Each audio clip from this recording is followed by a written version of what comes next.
Welcome to the Grace and Grit podcast, made for women who want their healthiest years to be ahead of them, not behind them. Join your host, Courtney Townley, right now as she breaks down the fairy tale health story you have been chasing all of your life into sensible action steps and lasting change.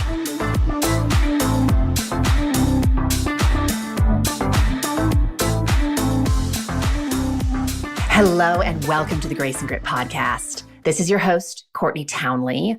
Thank you for being here today, for listening in. It always means a lot, and I hope that you reap a lot of value out of today's episode. Now, in case you have not been listening to the past few episodes or you've been away for a while, I just want to let you know that the theme for the Grace and Grit podcast this month is self-leadership and why it matters to your health. And I want to tell you a little bit about why I chose this theme. Mainly, I chose the theme because I feel like it's kind of at the crux of the work that I do with my clients. I really teach women how to be self-directed along their health journey. But I also chose the theme because I see women chasing things outside of themselves that aren't sustainable when it comes to their health. And namely, I'm speaking to radical diets that make women feel like they're at war with food. I'm speaking to exercise programs that are so extreme and aggressive that they make women hate exercise. I'm basically speaking to plans and protocols that don't actually encourage women to get to know themselves better. In fact, I would argue that a lot of programs, even though they really may have the best of intentions for their clients, they tend to lead women further away from themselves because they're really just about following a list of rules and regulations that worked for someone else's life. And ladies, if you're listening to this, I just want you to hear that it's not your fault, right? That you've been conditioned that way. Our culture treats health as if it's a destination to arrive at rather than a lifelong journey of self-discovery. I want to say that one more time because I think this is really important to hear. Our culture treats and really promotes health as if it is a destination to arrive at rather than a lifelong journey of self-discovery. Deep health is not a place you arrive at forevermore. Life is always changing. Nature is in a constant state of change. And you, my friend, are always changing. Psychologically, chemically, physically. What worked for you to create an excellent state of health in your 20s or your 30s very well may not work for you in your 40s or 50s. I would say that what worked for you 6 months ago may not work for where you are in your life right now. And I see this all the time.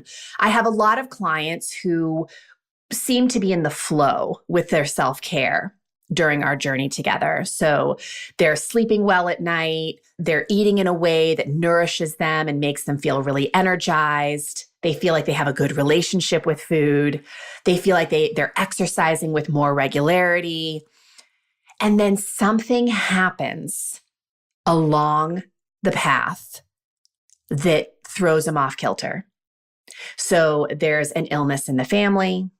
They themselves get sick or injured. There's a big life transition that happens, a divorce, a move, a new job. And when life changes, it really demands that we reconsider how we're caring for ourselves because self-care does not always look the same. Sometimes self-care looks like taking a nap, and sometimes self-care looks like journaling your food. But I feel like when we get really attached to following a list of rules and regulations, We don't allow for that flexibility, and that can get us into a lot of trouble. Deep health is an invitation to get to know yourself better at every age and stage of life, which again isn't possible if you're married to a certain protocol or only equate health with a number on the scale or a clothing size. Deep health is achieved by having an intimate relationship with yourself, understanding yourself so well that you feel very confident in your choices and in your ability to lead yourself in your life. And again, this is my opinion, but I believe that a relationship that is deep and intimate with yourself includes having a very hefty dose of curiosity. I've said this in last week's episode. It's really difficult to be curious and judgmental at the same time. But if you want to get to know yourself better, having curiosity about what nourishes you rather than what depletes you, right? Or knowing what nourishes you and knowing what depletes you is very important. It's important to stay curious about what drives you and why you do what you do. And when you're following a cookie cutter protocol, none of that really comes to the forefront. You don't have to ask those questions. It doesn't really matter what nourishes you or depletes you, right? You don't ask yourself what drives you or why you do what you do. You're just following the instructions. Deep health also requires a very heavy dose of trust. Trust that you are smart enough, you are capable enough, and that you actually do know enough to start right here, right now, today. Trust that you are the only person who can make the best decisions for your life. I would also go so far to say that I think it's really important that we build trust that we are not broken.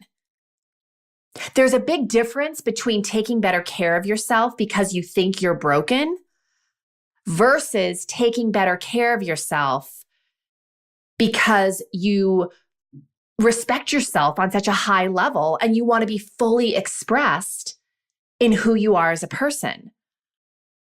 And if you want to go a little deeper into that self-respect conversation, I really encourage you to go back to episode 1 of this series, which was just a couple weeks ago. I believe it was episode 159, which was all about self-respect, the number one pillar of self-leadership. Deep health also requires very deep honesty, brutal honesty with yourself, about why you're really doing the things you're doing, and what your motives are, right? Or what's motivating you to take those actions or not take action. And here's the kicker. You got to learn how to do that without judgment. Again, judgment is not going to help. It is going to make everything more difficult. And finally, I would say that deep health also demands a very high level of communication, as any relationship does, right? We have to learn how to listen. We have to learn how to ask good questions. We have to learn how to honor what we're hearing, showing respect to the information that we're gathering. And that is so true of our relationship with our body. We must learn how to listen. We must learn how to ask good questions. And we really need to learn how to honor the needs of our body, mind, and our soul. So all of this to say that there is a more graceful and sustainable way to improve your health than what is being presented to you in mainstream diet and fitness culture. Rather than looking outside of yourself for the answers, I operate as a coach from the premise that improving your health is all about going in. It's about looking inside. It's about doing inner work. And yeah, I know that's not what you want to hear, right? Because inner work isn't a quick fix. It isn't sexy. It isn't something that you can kind of capture in a photo to post on Instagram. Self-leadership is only possible to the extent that you are willing to go in and get to know yourself, especially the parts of yourself that you'd much rather keep in the dark. So just to recap, in week 1 of this series, we talked about self-respect, episode 159. Last week, episode 160, we started talking about the second and third pillar of self-leadership, which is self-awareness and self-development. And today, in week 3, I want to do a deeper dive into the fourth pillar of self-leadership, which is self-management. So what the heck is self-management? Well, Wikipedia would tell us that it is to bring about or succeed in accomplishing, sometimes despite difficulty or hardship. I'll read that one more time. Self-management is to bring about or succeed in accomplishing, sometimes despite difficulty or hardship. So you may have a lot of self-respect. You may have a high level of self-awareness.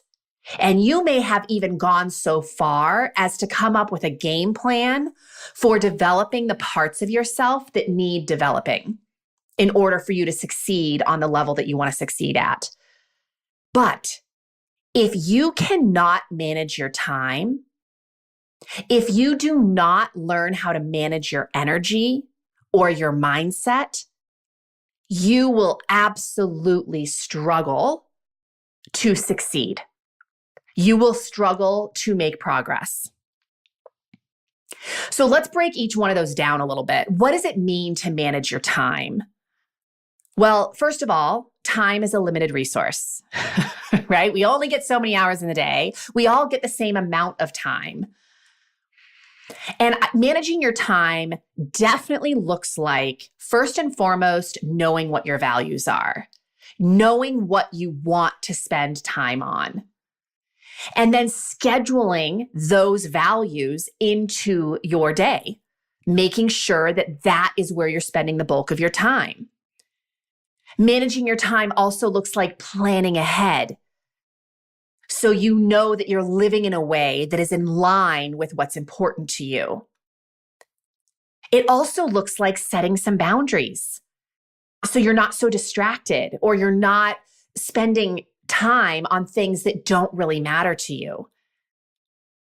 Managing your energy, which, by the way, of course, energy is also a limited resource. It's renewable, right? We can go to sleep at night and wake up and feel restored. But the amount of energy that you get to spend in a day is limited. And so again, you need to make sure that your high value priorities are where you are spending your best energy. And most women I work with, and I have gone through many phases in my own life where that has just not lined up.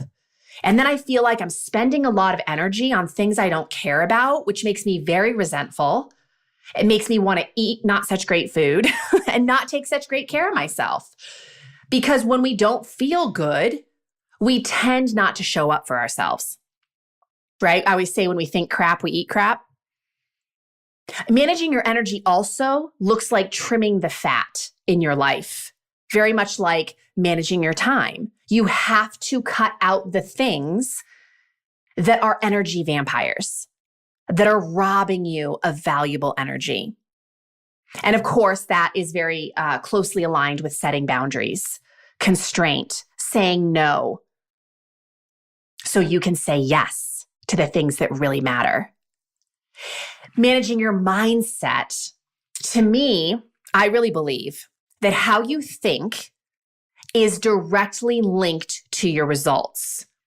So if you do not manage your mindset, you will likely have a lot of results that you don't really want.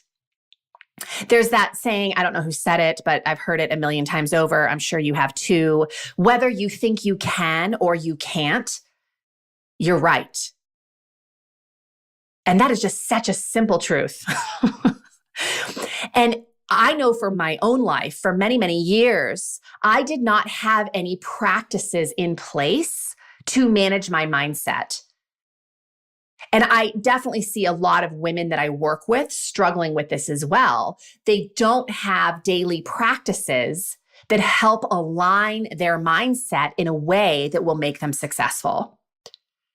And I got to tell you, if you've been listening to this podcast for a while and you know my story, I came into the wellness industry as a trainer, and I was young and naive, and I thought that all health maladies could be resolved by just training smarter, right? Moving better, which is crazy. I realized that. And I hit a wall in my late 20s, and I ended up having to seek out a health coach myself. And I really learned through that experience that there were so many other facets to the health equation that I was not addressing. My recovery time, my nutrition, my mindset, my hydration, my community, so many things.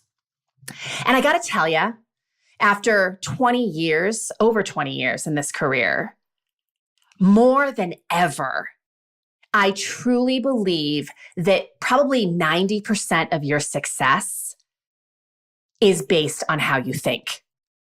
It really is. And you can, we hear those funny little sayings that, 80% of the results you want in your health journey are going to be created in the kitchen, not the gym. I disagree with that strongly. I believe that your greatest success in your health journey is largely dependent on how you think, far more than nutrition and exercise. And please don't hear me say I don't think those are important. Of course I do. But how you think is everything. So let's talk a little bit about why we struggle to manage our time, energy, and mindset. First of all, I would say it's a lot easier to tell ourselves things like, I don't have time. I don't have energy. I can't. I don't know. I'm confused. I don't understand. I don't know. It's much easier to say those types of things because it allows us to rationalize our way out of doing the work. And that's not really true. I talk to my clients a lot when they say, I don't have time. I usually say, stop right there. That is not a true statement. It is not true that you don't have time. What is true is you are really saying that you have not yet made that thing that you don't have time for a priority. That is the truer statement. Other things in your life you have prioritized over the thing that you are resisting. And so you say something like, I don't have time. You do have time, just like I have time. We all have the same amount of time. How are you spending yours? So notice your language, which again is directly linked to your mindset. Another reason I think we struggle with managing these things, time, energy, and mindset, is we don't really like parenting ourselves. We don't like setting boundaries. We don't like being told no, just like little kids. We don't like feeling constraint. We just want total freedom all the time, which honestly, I believe gets us into a lot of trouble. And I know people who think the opposite. They think that discipline is lack of freedom.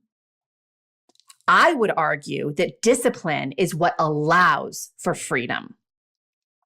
Because when I'm disciplined about certain behaviors in my life that make me feel amazing, I have so much more freedom to show up fully in my life.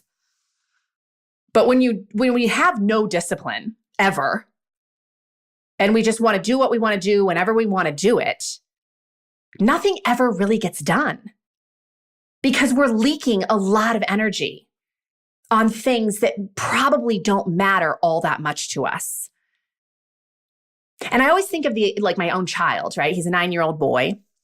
And he, if he wants to go to a slumber party, right? Let's just say on a Saturday night. And we let him go and he comes home. You know how that goes on Sunday, right? He's exhausted. He's crabby. He's just totally out of sorts. And does he want to take a nap? Does he want to actually rest during the day on Sunday? Of course not. He wants to go play with his friends and he wants to go see a movie and he wants to go play soccer and all these things.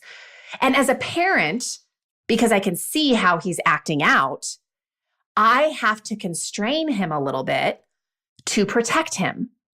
And wouldn't it be awesome if we were more reasonable about doing that for ourselves? We do have to learn how to parent ourselves. That is part of adulting. It's part of living a successful life. But I do think it's one of the things that gets in our way of being able to manage ourselves better is we don't want to parent ourselves to our own detriment. And finally, I'll say this. I think that another reason that we struggle to manage time, energy, and mindset is that we have a habit of reacting. And the reason we have built habits of reacting in ways that aren't necessarily in line with what we want for our life is simply because we have, again, it goes back to not parenting ourselves. Our schedules are too full. We want to do all things. We don't want to set boundaries. We're really stressed. We're really overwhelmed. And of course, in that space, you aren't going to respond consciously with a choice that is probably most healthy for you. You're just going to react. Reaction is based on what you've always done, and it's really easy for your brain to react because it's literally your brain's shortcut to taking action. It doesn't have to think about it. It just does it. And if you want a different result in your life than what you currently have, you have to learn how to respond, which requires that you slow down, you become aware, you make conscious choices consistently. And nobody wants to do that work because, again, it's not necessarily fun. It's not sexy. It's not a quick fix. And yet, it is the work. So how can we start to manage ourselves better? I want to give you a few ideas. Again, these are just a few ideas because I always try to keep these podcasts relatively short, so you're not spending your whole day here.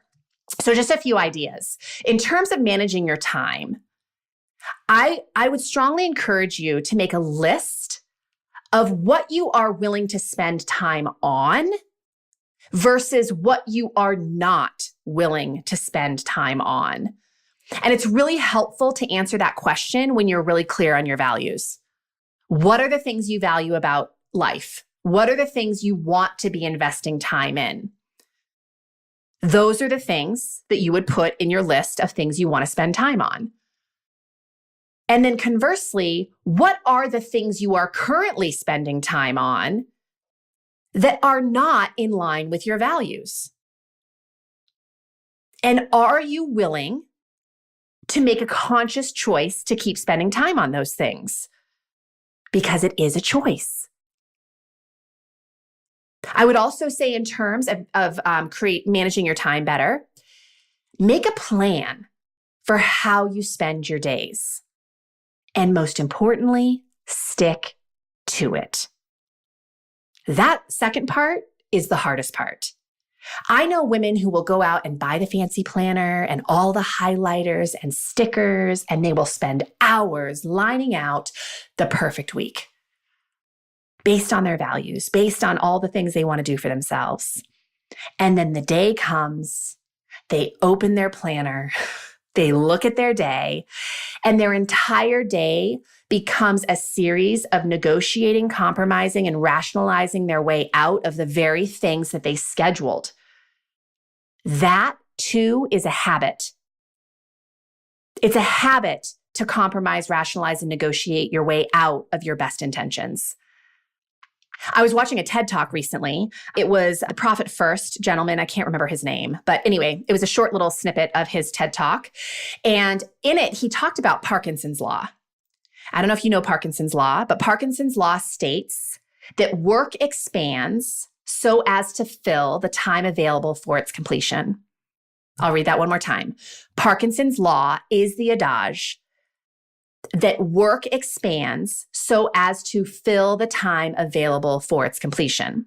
This was a very big aha moment for me because basically what this means is if you allot 4 hours to get something done, you will take all 4 hours to get that thing done. That's what Parkinson's Law is. But similarly, if you only allow yourself 1 hour to get that project done, you will also most likely get that project done in 1 hour. And I think this is so important to know when it comes to time management. A lot of us are spending way too much time on things that we don't value. And conversely, we're not spending nearly enough time on the things that we say we value. So the things that you don't value as much, that you are kind of the requirements in your day, things that you need to get done that you may not necessarily love doing. Remember Parkinson's law. Are you spending too much time doing it? Because I'll tell you what, I, for one, am very guilty of that. I spend way too much time doing certain things, and then I complain about not having time.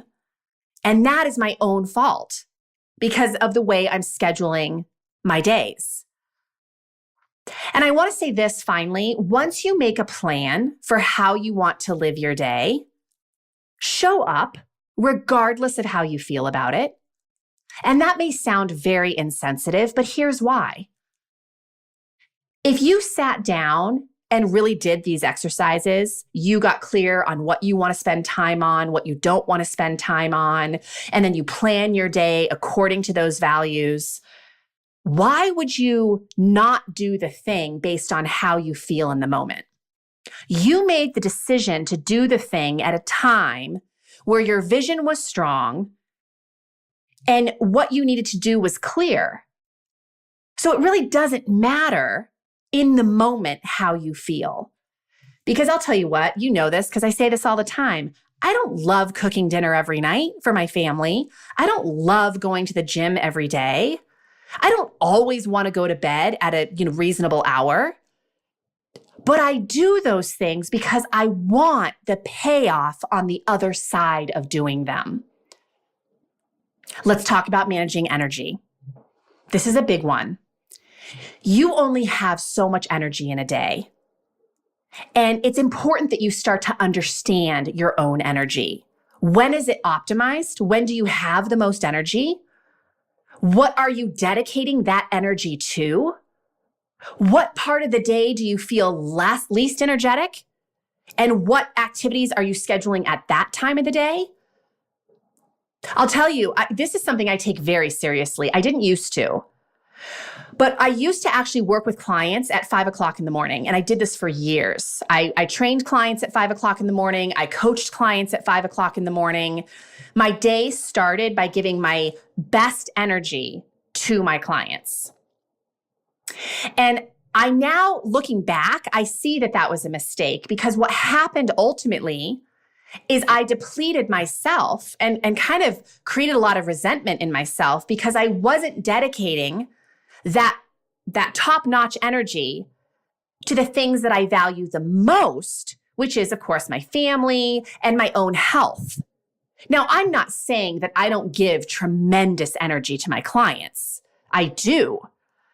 But I now dedicate my morning, my earliest morning time to myself because it is the time of day where I am most creative, I am most productive, I am most clear. And so if I use that energy to take care of myself, organize my day, put some time and attention on creative endeavors like the podcast, like writing, things like that, ultimately everybody benefits from me putting my best energy into myself. Now, some of you are going to disagree with that, and that's okay. But for me, this was a really big epiphany. I had to start to get to understand myself and how my energy works and where my best energy is and what I'm dedicating that energy to. I would encourage you to do the same. Put the most important things in your life at the most energy efficient part of your day. Also, that requires trimming the fat. I guarantee you have energy leaks in your life right now, things that you are putting energy into that are not really valuable to you. Scrolling social media, endlessly watching Netflix, online shopping, complaining, gossiping, right? These are things that they don't serve us. Really? How much of your valuable energy are you putting into those things? Okay, let's talk quickly about managing your mindset. You must take responsibility for how you think about the things that are happening in your life. Can you control everything that's happening in your life? Of course not. Can you control how you are thinking about the things that are happening in your life? Abso-frickin-lutely. Yes, you can. So this, again, I teach this stuff, you guys, because this is stuff that I've had to rumble with big time in my own life. So I'll tell you, last summer, I was working with a coach on some emotional stuff, big emotional stuff in my life. And one of the homework assignments that she gave me is she said, Courtney, I want you to write down, I just want you to do a brain dump, and I want you to write down all the thoughts that you are having about this particular situation that I was so worked up about. And I told her, I literally remember saying these words, I don't need to write it down. I know what I'm thinking. And she said, you may believe that. I want you to do it anyway. And I do like to follow instructions, even if I don't agree with them sometimes. So I did. I made myself do the homework, and I was amazed at what came out on paper and how different it was from what I thought I was thinking. There is something about putting pen to page that makes us brutally honest. And it is not often in line with what we're thinking in our heads. So I got to tell you, the stuff that I wrote on paper was kind of horrifying. Like, I was actually shocked at what I was truly thinking about the situation. And when I could see those thoughts on paper, it was so clear why I was feeling the way I was feeling, and why I was taking the actions I was, and why I was getting the result that I was. And so by having that brain dump on paper, by seeing my true thoughts, it was so much easier to start taking responsibility for how I was thinking. And I really started working, and this was not an overnight fix, but I did start working over many days and many weeks on changing the way that I was thinking about the situation, and it changed everything.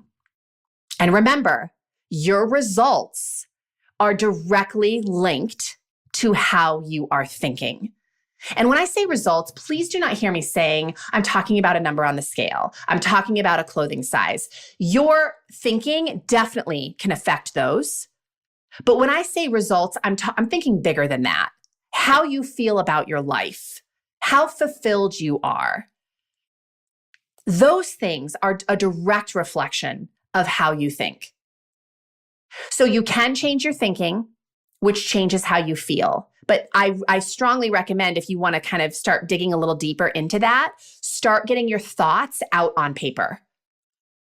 And then make a conscious decision if you are going to keep thinking those thoughts. And like I said just now, I had to get help in order to do that. I had to work with somebody to kind of coach me through that. And it made all the difference in the world.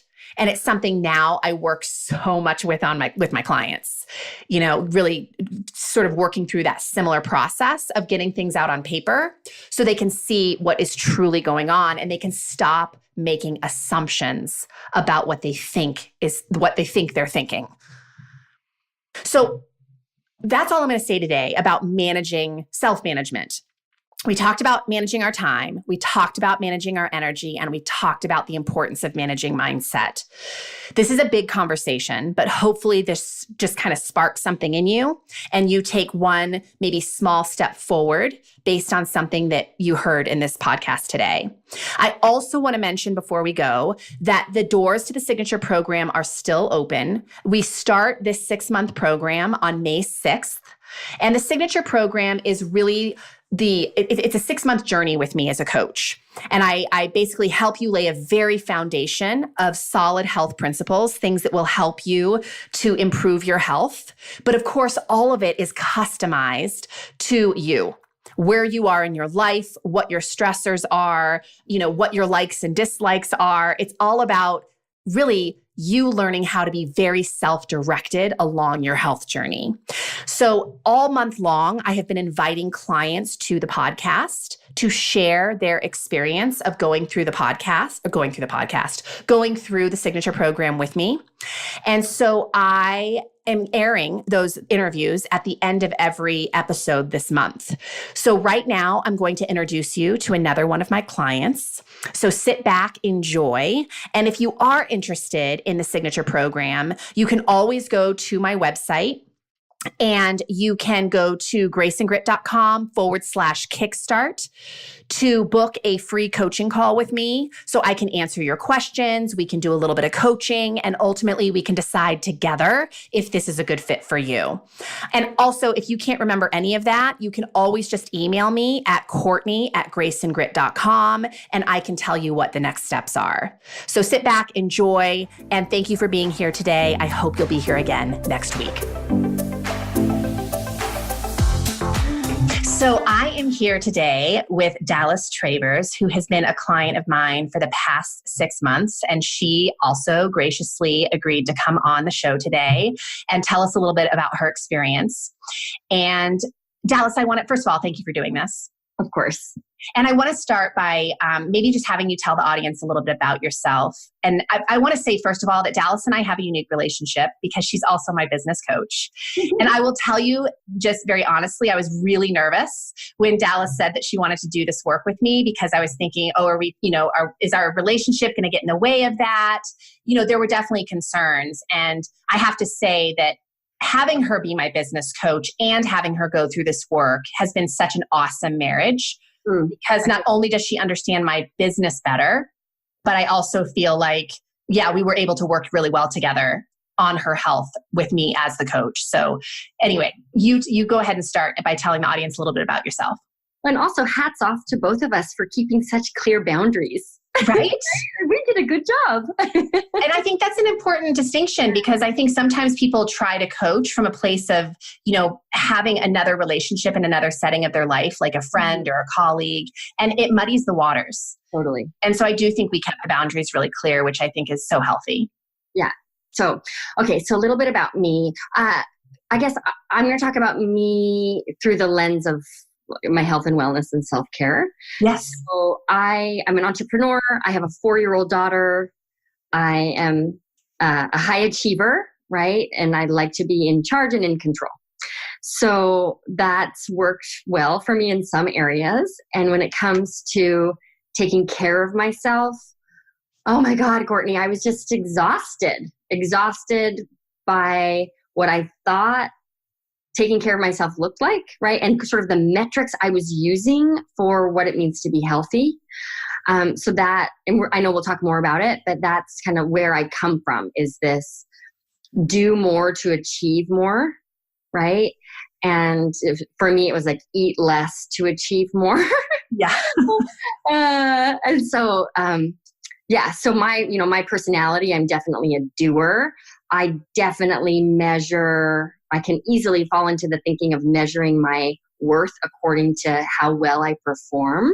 Mm-hmm. And I have a lot of history of caring a lot about like how other people perceive me. So it was an interesting choice for me to make, to ask you, my client, if I could hire you, because that required me to admit that I needed help. Right. And stand in a place of imperfection in a kind of a public setting, which was worth the investment in and of itself. But yeah, I love that. And will you speak a little bit to the motivation, how you were motivated historically to take care of yourself versus maybe how you're motivated now?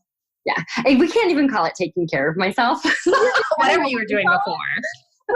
So in the past, I grew up in a family where like a woman's size really matters. And the smaller you are, the more valuable you are, like full stop.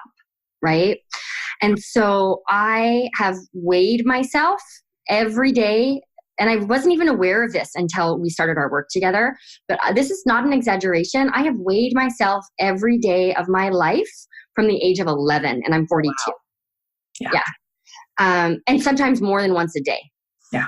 And I would do the trick of weighing myself first thing in the morning before getting in the shower. And I'd hold my arms up over my head to kind of lift myself up off the scales like so the number would be lower. But that was really torturous. So, all right, if the weight wasn't where I wanted it to be, I would do a cleanse. I've done the master cleanse more times than I care to admit. You name it, I've cleansed it. I've done like colonics, not because I should have a clean, healthy colon, but because I can lose weight that way.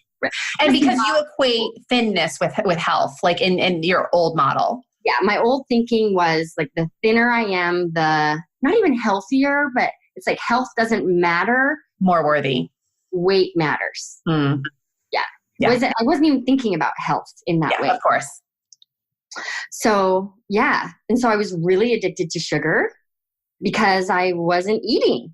Mm-hmm. I was not eating. Can I talk about that now? Am I getting too far ahead? Okay. Go for it. So I wasn't aware of this at all, but I started tracking my calories and I had a lot of resistance to this. Mm-hmm.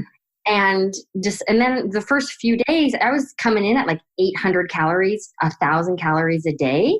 And so then in my mind, I'm like, oh, I must be forgetting things. That can't be right. Like clearly I'm eating 2,300 calories a day. Right.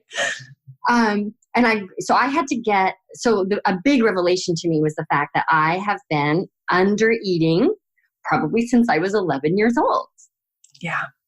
And really feeling and not seeing that as a problem. Really, you helped me totally change how I relate to food.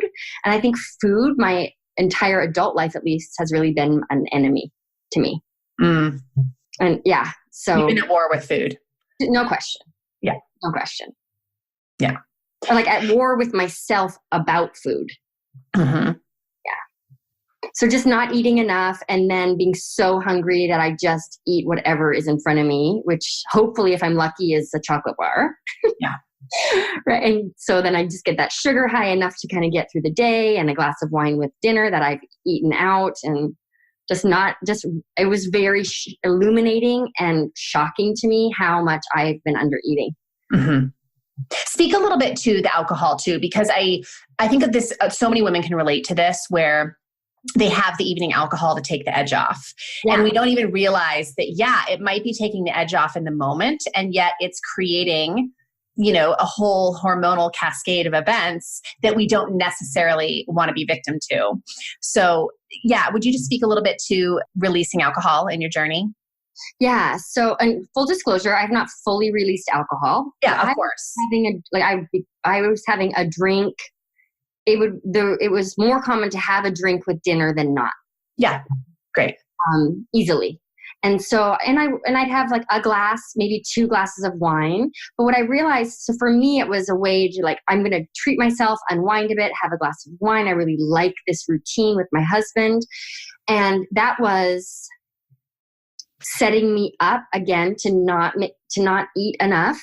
Because I was getting kind of that sugar high from it, but it was also throwing my hormone levels off. Mm-hmm. I did the, what's the name of it? The Dutch test. I did the Dutch test and my cortisol, the track was right, but it was way too high in the morning and way too low in the afternoon. And that was directly connected to my go-to being a glass of wine to take care of myself. And I know this is audio, but I'm using air quotes right now because I'm not taking care of myself.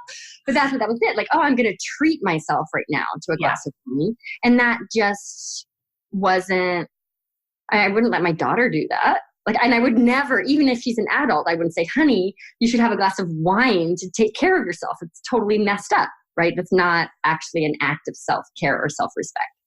But it was really my go-to. And I still love a good glass of wine. No question. Yeah, of course. It's like a treat now instead of a habit. Mm-hmm. And so I feel I experience my relation to myself differently now just because I'm easily making other choices.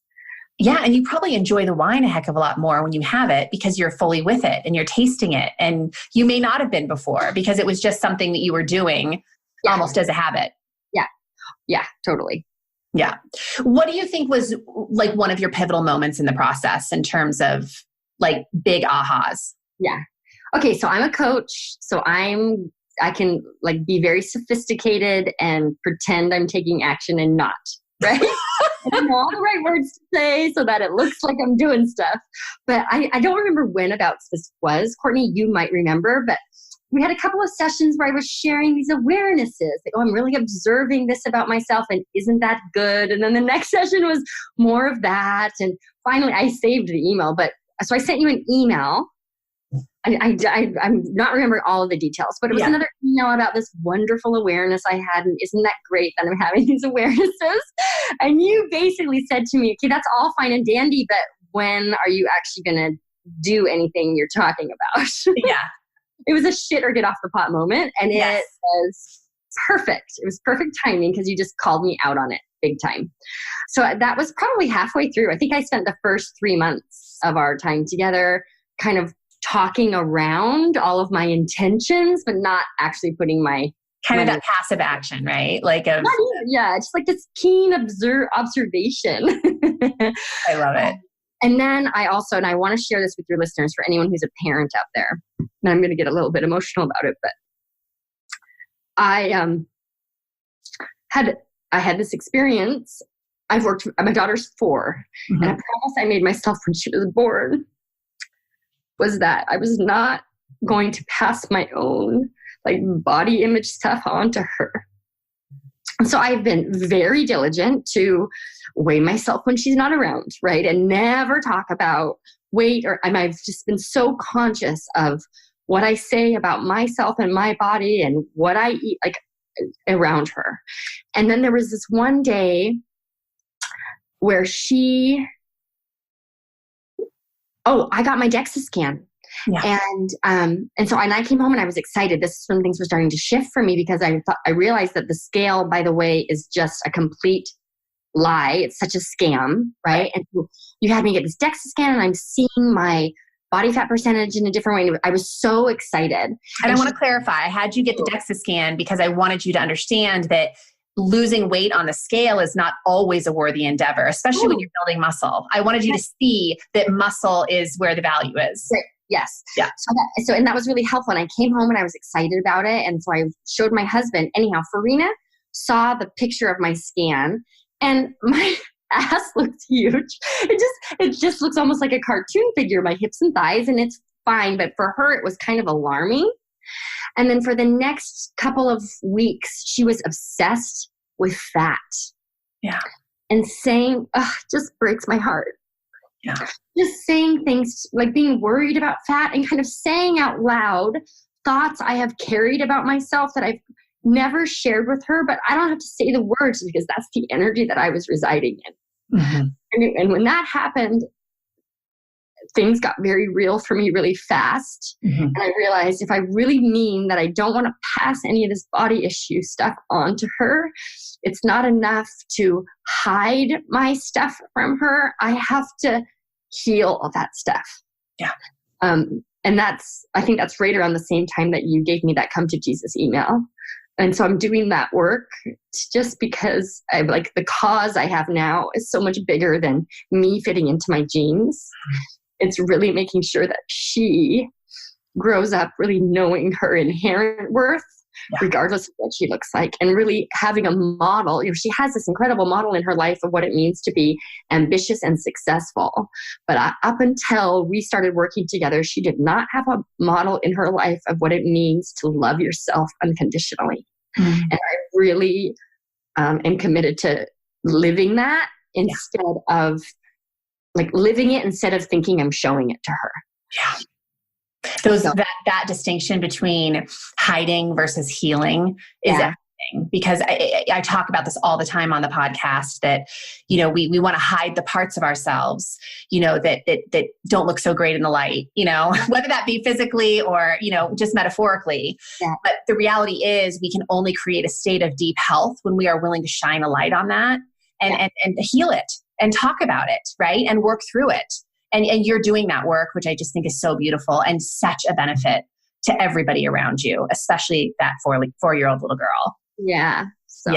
So really big stuff. So what would you say to somebody listening? Because, and I always ask this question because health coaching, I feel like is a very diluted word these days. Yeah. Or phrase. because there's health coaches that push supplements and there's health coaches that have, their cookie cutter protocols. And, sometimes I'm at a loss for how to explain how the health coaching work that I do is different. But I love clients explaining how they would how they would reference it to somebody that didn't know anything about it. I think it's challenging because if we live on planet Earth, we all see Weight Watchers, or we see these YouTube videos with training videos, or we see Cosmopolitan talking about like getting a thin tummy in time for summer. Like we think the information is out there enough that we know what to do, right? So that was me. I really felt like I know what to do in order to be thin. There's the first problem, right? I know what to do in order to be thin. I'm just not doing it. So why hire a health coach? I don't need to do that. I just need to do the things I know I'm supposed to do. Mm-hmm. But that's actually faulty thinking, because what I realized is, yes, the accountability is important, right? But there was a gap between what I thought was what I needed to do and what was actually the stuff I needed to do. Yeah. And it was completely different, right? Yeah. Who would have thought that my plan to getting healthier would be to almost double my caloric intake every day? If you would have told me that when I signed up, I would have told you to go for the high hills. Yeah. And so in working with especially in working with you, Courtney, because you're so knowledgeable and your career history and with so many different modalities, you just really educated me on what the word healthy actually means. And the word healthy that the like diet and weight loss industry promotes is so not healthy. Mm-hmm. And the other thing I had to get, and I really experienced this, was I think there was also a part of me that thought, okay, fine, if I'm going to be healthy, air quotes, then I'm also going to be chubby. Mm-hmm. And it's like before I was living like, okay, I can be skinny and not healthy. And now I can actually be healthy and I don't want to say skinny because I'm lean. Yeah. Right? Sure. So it was there was more education than I thought would ever happen. And I learned more than I ever thought I needed to learn. There's this huge gap between what I thought I knew and what I actually knew. Yeah, because the conversation definitely extends well beyond just diet and exercise. Yeah, you have me lifting weights, and that's why would I lift weights? I'm just going to get bulkier. Shouldn't I just like run a marathon? Shouldn't I become a marathon runner? Isn't that how I get, right? Like all of that stuff, and that just wouldn't have happened had I don't care what book I would have read or what boot camp I would have signed up for or what latest cleanse, like that transformation. It's almost on a cellular level. I'm different than I was 6 months ago. Yeah. Because you have a different level of self-awareness than you did. And I like myself. Yeah. and to be clear, I'm a very confident person. I like myself in all of these areas. And I have this like area of my physical appearance where I carry a lot of shame in the past. And that we are just really clearing that out. And it's clearing out by me actually learning what being healthy really is and expressing appreciation to myself every day through the choices that I'm making in my self-care. So, and you can't get that from a book. You can't get that. You got to be in the trenches for that work, which isn't always fun, but it is a really beautiful thing on the other side. And there is such a difference between self-discipline from a place of self-respect and self-love versus self-discipline from a place of self-loathing. Yeah. Totally. Right. That's very destructive and very toxic, where the other is so productive and life-affirming. Yeah. So is there anything else you'd like? Oh, go ahead. Fun, and I would say, it is not fun, but it's so joyful. Yeah. That's a great way to say it. Yeah. It just really is. Really. And so freeing. I feel like you got me out of jail. That's how I feel. Yeah. It's not just it's not just physical weight, right? It's actually weight, emotional weight that you can release because you realize that you've been carrying around beliefs that are definitely not serving you. Yeah. And I had no idea how stressed out I have been in the past. I had no idea that the way I thought of, it's hard to put into words, but I didn't realize that the way I thought about health and being thin, I didn't know that was hurting me. I really didn't. Yeah. I just sort of bought into the idea that, okay, well, this is the struggle and this is what it is. And I'll just power through and do my best to keep my jeans fitting. Right? So that's been transformative, totally transformative. Yeah, this is so great. I know that's going to land for so many people. A lot of women listening, I'm sure, need to hear that just to normalize it, that they're not the only ones. Right. But they're definitely not. Is there anything else you'd like to share before we go? Oh, gosh. No. Yeah. I mean, what do I want to share? I feel like there's so much I want to share. What I want to say is thank you. And I guess for everyone listening, if anything I've shared, you relate to it all, even to a small degree, the biggest takeaway for me around this, Courtney, is that I now know how to feel differently every day about myself. Mm-hmm. I know how to treat myself with the same love and respect that I naturally do to my daughter. And I didn't have those skills before. I just didn't. Yeah. So thank you for that. Oh my gosh, absolutely. And you've been such a pleasure to work with. So thank you for giving me the opportunity, really. And for the record, I'm so strong. My strength, right? Like my physical, muscly strength is just so impressive. And that would be the case. That's never been the case. I've just been like skinny and loose, right? Yeah. And I'm just like svelte and strong, and I love it. I know, I love it. And there was just a wee bit of resistance around the strength training piece. Are you kidding? Like, I bought my weights. What's your progress, Alice? Well, I ordered my weights. Yeah. Exactly. Oh yeah. You've done so much great work, and I'm super excited to continue our journey. So thank you for making time. I really appreciate it. Of course. Thank you.